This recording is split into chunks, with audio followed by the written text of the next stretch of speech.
98 confirmed cases ng leptospirosis na itala sa Region 1 mula January hanggang August 2024, kung saan 13 ang patay. Tutukan sa ulat ni Jasmine Gabriel Galvan. Halos isang linggo nang lumulusong sa baha ang bangkero na si Nathan Bentiga ng Barangay Lasip sa Calasiao, Pangasinan.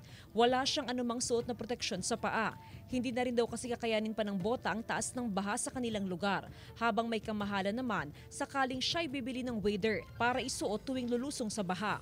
Kaya para makaiwas sa anumang sakit, todo pag-iingat na lang daw ang kanyang ginagawa. Maghugas po ng paa, tapos sasabunin.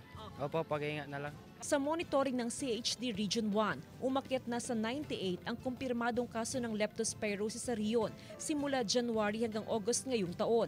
13 sa mga ito ang nasawi.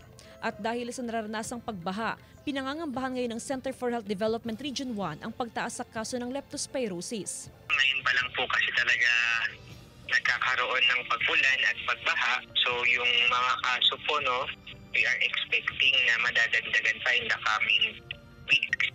So patuloy pa rin po yung ating preparedness and surveillance para po sa leptospirosis. Huling linggo ng Agosto, namahagi na ng gamot kontra sa leptospirosis ang CHD Region 1 sa iba't ibang probinsya. Activated na rin ang leptospirosis lane sa mga pagamutan. Panawagan ng Health Authority na agad magpakonsulta sa doktor sakaling makaranas ng sintomas ng leptospirosis. Iwasan ang home treatment para hindi humantong sa pagkasawi. Kasama si Ron Alistair Taniedo, Jasmine Gabriel Galvan, One North Central Luzon.